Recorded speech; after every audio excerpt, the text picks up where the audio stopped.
Mesdames et messieurs, c'est une très grosse tension qui règne à l'heure actuelle entre les États-Unis d'Amérique et la France, encore la France, de M. Emmanuel Macron. Oui, il faut le dire, c'est la fin brutale et tragique de M. Emmanuel Macron qui vient d'être déclenchée par cette image que vous voyez là. Manou est mal barré. Manou est sur le collimateur de M. Donald Trump, des États-Unis d'Amérique et de tous les Américains. Alors, chères dames, chers messieurs, cette image que vous voyez, il s'agit du drapeau américain.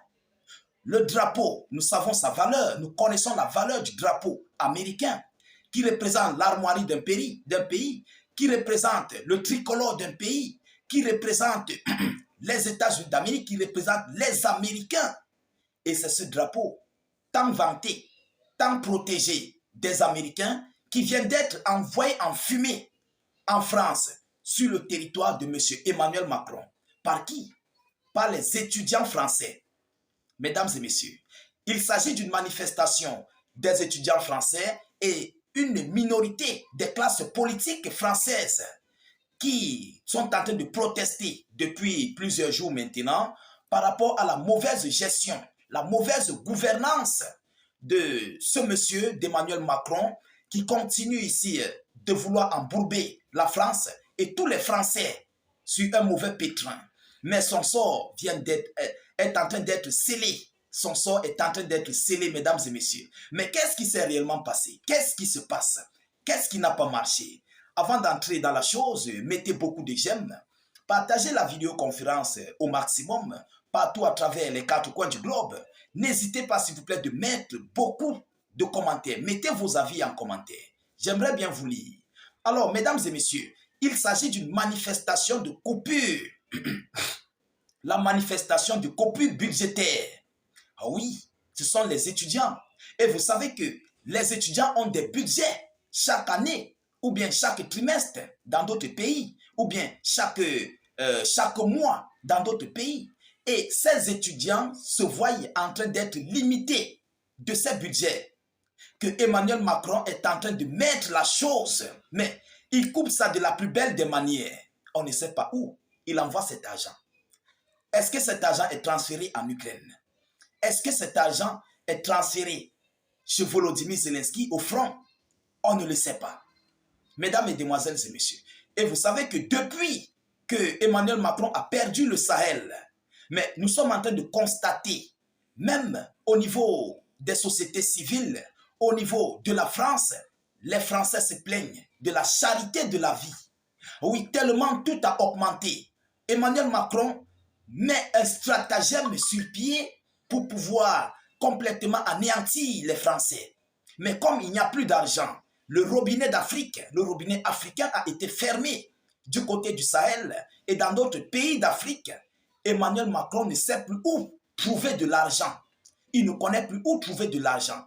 Et c'est donc par rapport à cela qu'il cherche des stratagèmes pour essayer d'anéantir certaines branches budgétaires. L'an passé, nous avons vu les migrants qui recevaient des sommes colossaux lors de leur débarquement dans les côtes, sur les côtes françaises ou bien dans les zones frontalières françaises. Ils avaient des budgets où ils étaient encadrés. Mais Macron a tout anéanti. Oh oui, ce n'est pas la première. Vous voyez même l'électricité française qui n'a plus de retenue. On dirait, voilà, des clignotants de voitures. Ça vient, ça part. Ça vient, ça part.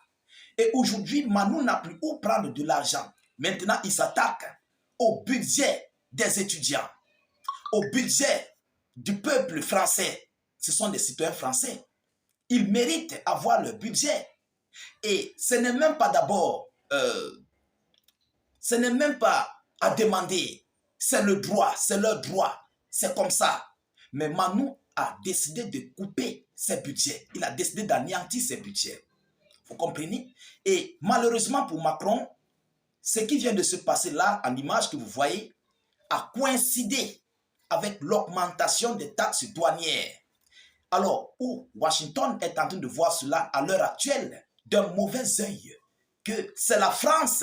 Les Américains disent que c'est la France, donc c'est Emmanuel Macron qui a poussé le peuple, qui a poussé les Français à sortir, à se lever complètement comme un seul homme pour manifester contre l'augmentation des taxes budgétaires. Pourtant, tel n'est pas le cas. Mais c'est une alibi. C'est une alibi où les Américains vont se pencher parce que ça a coïncidé. C'est ça la grosse malchance de M. Emmanuel Macron. Ça a coïncidé avec l'augmentation des taxes douanières mercredi par M. Donald Trump et brutalement, brusquement, hier, jeudi 3 avril 2025, on observe ce genre de désordre. Mais les étudiants, ils manifestent, ils disent qu'ils manifestent pour les budgets qui ont été anéantis, leurs budgets qui ont été limités. Mais pourquoi s'en prendre aux Tesla américaines de M. Elon Musk? Pourquoi s'en prendre au drapeau américain? Voilà où Emmanuel Macron vient de tomber dans la sauce de M. Donald Trump et de tous les Américains. Mesdames et demoiselles et messieurs, nous avons vu le cas, je crois, un Ivoirien qui avait mis la fumée sur un drapeau ivoirien incessamment. Si je ne fais pas erreur, c'était, je crois, lors de la Coupe d'Afrique du Cameroun ou quelque chose comme ça. Ça avait voulu créer un scénario tendu de diplomatie. Vous vous rappelez, ceux qui avaient vu cela, vous vous rappelez, je ne sais pas si c'était en Côte d'Ivoire, c'était dans quel pays. On a vu ce que ça a créé. Mais les ambassades, les canaux diplomatiques ont éteint la chose le plus vite que possible. Bon, combien de fois on vous dit un drapeau américain a été envoyé en fumée? Vous savez comment les Américains prennent le drapeau. Vous connaissez comment l'armée américaine considère son drapeau. Et ils ont vu les images.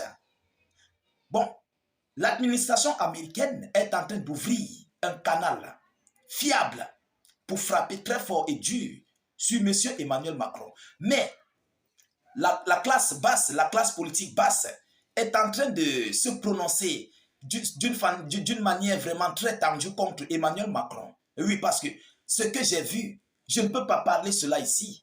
C'est dégoûtant parce que ce qui attend Manou, ce qui va se passer sur Emmanuel Macron est décevant, est dégoûtant. Ça serait dégoûtant en fait pour la France et ce monsieur d'Emmanuel Macron. Grâce à ce geste, qui est un geste brutal, qui est un geste criminel. C'est un geste criminel.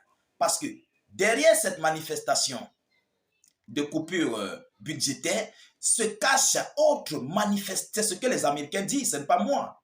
Ils disent que Macron a fait un montage. Les Français ont fait un montage de cette manifestation qu'ils ont amplifié avec leurs protestations contre les taxes de douane, contre les taxes douanières qui ont été élevées. C'est ce que la minorité américaine est en train de dire. C'est ce qu'ils disent. Et déjà, dès lors qu'ils le disent, et c'est ce qui serait considéré par l'administration américaine, nous attendons l'officialisation de leur plainte, de leur dénonciation, parce que déjà c'est en cours. La basse classe américaine est déjà en train de protester. Donc, il faut maintenant l'officialisation de la classe politique, la classe administrative américaine pour frapper très, très dur et très fort sur M. Emmanuel Macron par rapport à ce geste que les Américains viennent d'observer d'un mauvais œil, d'un très mauvais œil. Et ce geste en plus nous montre que la police française n'a pas qualité, n'a pas performance de maîtriser son peuple.